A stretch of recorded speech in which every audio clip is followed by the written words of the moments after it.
C'est bon? On y va? Allez, c'est parti. Bonjour et bienvenue à toi confortablement installé dans ton canapé. Alors je vous l'avais promis, vous me l'aviez aussi demandé, une vidéo pour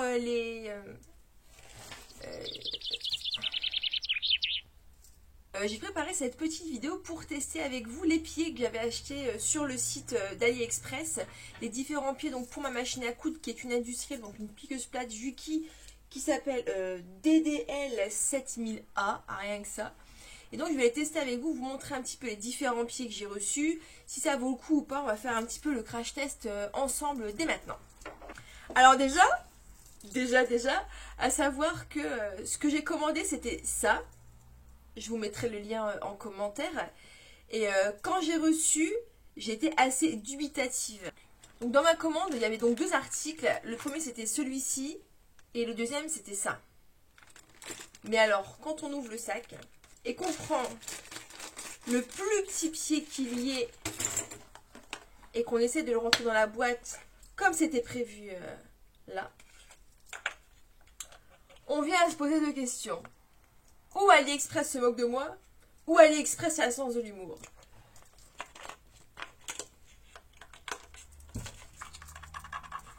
J'en ai concu qu'AliExpress avait le sens de l'humour. Bref, cette petite boîte ne sert strictement à rien. Donc si vous avez l'occasion de commander ça sans ça et de gagner 1 ou 2 euros, ma foi, il vaut mieux. J'ai quand même gagné une petite boîte, quoi. Du coup, les pieds qui nous intéressent, les voici et je vous les présente de suite.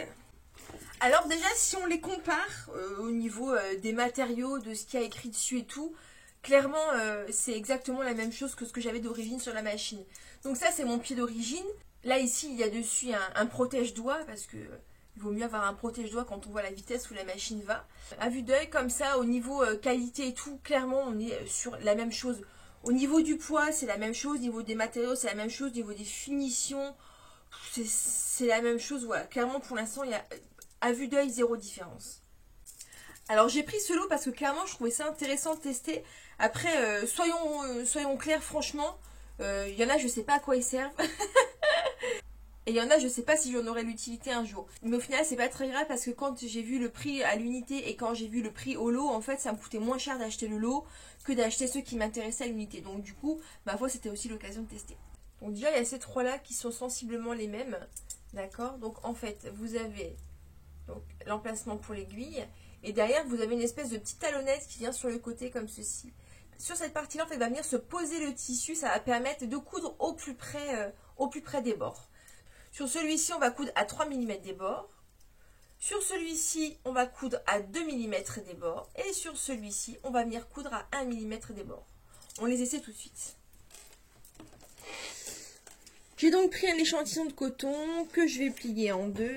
Je lève le pied et je vais venir caler le tissu juste au niveau de ce petit ergot. Manuellement, je vais descendre mon aiguille parce que moi, ce qui me fait le plus peur, c'est que je vous dis que les pieds sont mal manufacturés et que du coup, l'aiguille, elle casse. Alors, manuellement, je descends et là, je vois que pilou, ça tombe juste bien. Donc, on va pouvoir essayer. Et c'est plutôt pas mal, vous voyez. On est vraiment au ras du bord. On est bien parallèle et tout. C'est plutôt sympa. C'est sûr que si on a des jolies finitions, c'est assez intéressant quand même. Hein. J'ai essayé avec un autre tissu pour qu'on puisse se rendre mieux compte. Voilà, c'est vraiment parallèle et tout. C'est hyper facile à suivre. C'est vachement sympa. Hein. Je vais essayer l'autre. Donc, on essaye maintenant avec le même pied, mais qui permet de coudre un peu plus loin. Celle du dessous, donc c'est un 16e. Celle du dessus, c'est un 32e. Et ça permet de coudre au plus près du bord de façon parfaitement parallèle. Dans ce lot de pieds, j'ai aussi ces trois-là. Voilà. Celui-ci, c'est exactement le pied d'origine, d'accord? Donc c'est un pied classique. Et les autres, ce sont les mêmes, mais en différentes tailles. C'est juste pour pouvoir travailler avec des pieds qui sont un petit peu plus fins dans les endroits un petit peu moins accessibles. Typiquement, si vous voulez faire une surpiqûre et que d'un côté vous êtes gêné par exemple par un bouton pression ou un bouton aimanté, c'est assez gros. Mais du coup, avec ce pied-là, vous pouvez accéder où vous voulez. Dans ce lot, j'ai aussi mon préféré, mon best of the best. le pied téflon, voilà, qui vous permettra de passer sur les matières qui adhèrent, d'accord? Donc ça passe pas mal sur le simili-cuir et tout, c'est plutôt pratique. Et ça, pour toutes les machines, c'est vraiment un truc que je conseille, le pied téflon, c'est super bien. On va voir s'il fonctionne. Pour tester le pied téflon, j'ai pris un simili-G qui adhère vachement. Et on va faire le test. Bon, normalement, il devrait être concluant, hein. Il entraîne bien le tissu glisse bien. Bon, ben voilà, hein, ça fonctionne, hein. Il y a aussi ces deux-là, qui sont assez rigolos. Hop. Non, ce ne sont pas des moitiés de pied. Et on n'aurait qu'à assembler les deux pour en avoir un entier. Pas du tout. En plus, celui-ci, je l'ai essayé sans vous. Et j'avoue, pardon. Et celui-ci, je l'ai essayé sans vous. Pour coudre des fermetures éclairs. Et franchement, juste génial. Juste génial. Mais on va refaire le test avec vous maintenant. On va tester le pied spécial fermeture éclair classique.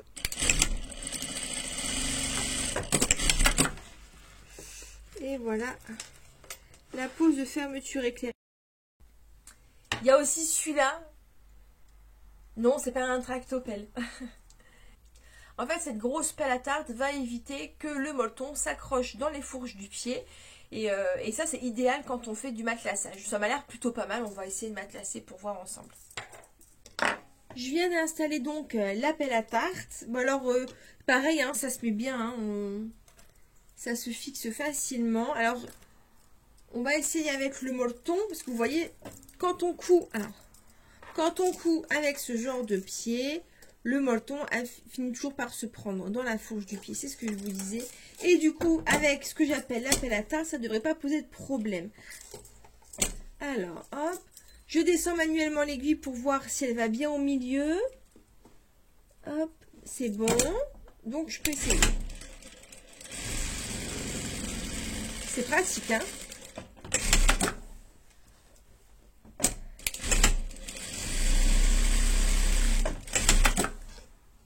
C'est vachement pratique, hein? Et je me suis dit aussi qu'on pouvait le tester avec ça. Alors ça, c'est horrible. Ça, c'est pareil, quand on coud avec ça, la fourrure long poil, il y a toujours les pieds qui viennent se coincer dedans. Alors du coup, je pense qu'avec notre pelle à tarte, on n'a plus du tout ce genre de problème. J'ai aussi ces deux-là qui sont fortement différents, mais qui sont censés faire sensiblement la même chose. Donc en fait, c'est pour faire... alors celui-ci peut-être qui sera plus adapté à faire des ourlets. Et des ourlets roulotés. Donc, est-ce qu'ils vont faire des ourlets roulotés de largeur différente? Je ne sais pas. On va les essayer ensemble pour voir.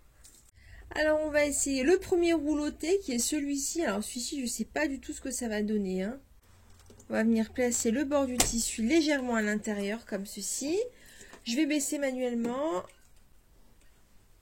Ouais, c'est bon.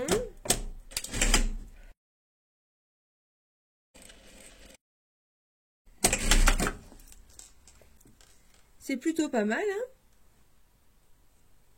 Alors, j'ai installé celui-ci. Par contre, je n'arrive jamais à commencer bien au départ. Je pense qu'il y a des astuces que je ne maîtrise pas encore.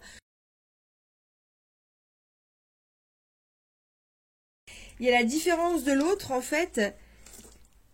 Il vient piquer directement au ras du bord, en fait. Il vient piquer directement au ras ici.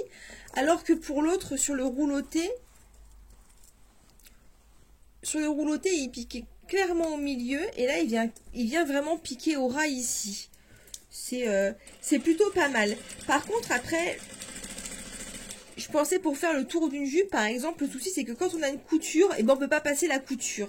Donc, je ne sais vraiment pas comment on peut faire... il faudrait vraiment que j'approfondisse la question. Mais c'est quand même plutôt sympathique aussi. J'ai aussi celui-ci. Alors, j'ai eu du mal à comprendre à quoi il servait, je vous l'avoue. Et en fait, celui-ci, vous voyez, il a une petite vis avec un petit ressort. Et en fait, c'est le pied à froncer. Et en fait, plus on serre et plus il va venir froncer le tissu. Et ça, je pense que celui-là, je vais l'adorer parce que je déteste froncer avec une aiguille. Donc là, j'ai mis le pied fronceur. Donc vous voyez, derrière, il y a une molette. Elle est serrée à fond. Alors, je vais la desserrer pour qu'on puisse bien voir comment ça se passe. Alors, j'ai allongé mon point au maximum. Alors, c'est parti.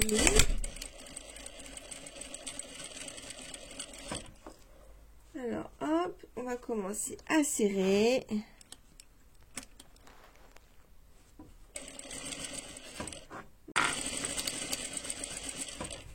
Là, on a une fronce qui est vraiment très légère. Alors là, je suis serrée à fond. On va refaire le test.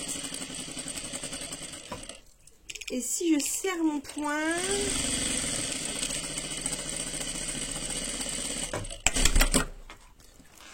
voilà, en fait, ça fronce tout seul. Et si on veut plus de fronce, et ben on repasse.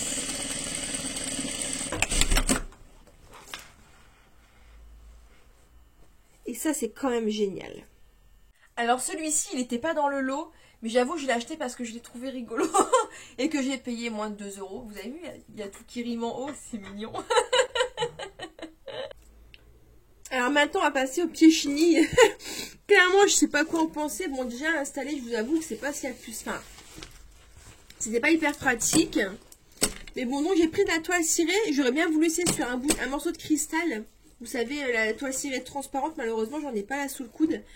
On va essayer quand même. Alors. Bah écoutez, ma foi, c'est quand même plutôt pas mal. Hein. D'habitude, ces matières synthétiques, elles ont tendance à adhérer au pied presseur. Et en fait, du coup, elles sont pas entraînées. Et là, ça marche plutôt bien. Mais voilà, est-ce qu'avec un pied téflon, on n'aurait pas eu le même résultat? Je ne sais pas. En tout cas, j'avoue que c'est pas hyper... c'est pas ça rend pas le travail hyper visible. J'ai aussi ces deux-là.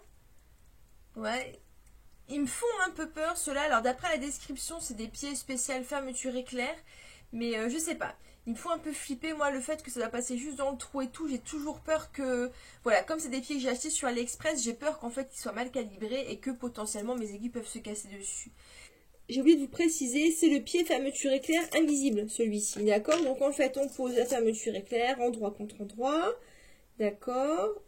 Hop, manuellement, je vérifie, c'est bon, on peut avancer. Et en fait, vous voyez, la gouttière, la glissière de la fermeture éclair passe ici à l'intérieur, dans le petit tunnel. Et du coup, en fait, on vient coudre avec l'aiguille. On est vraiment, vraiment au ras. On est vraiment au ras.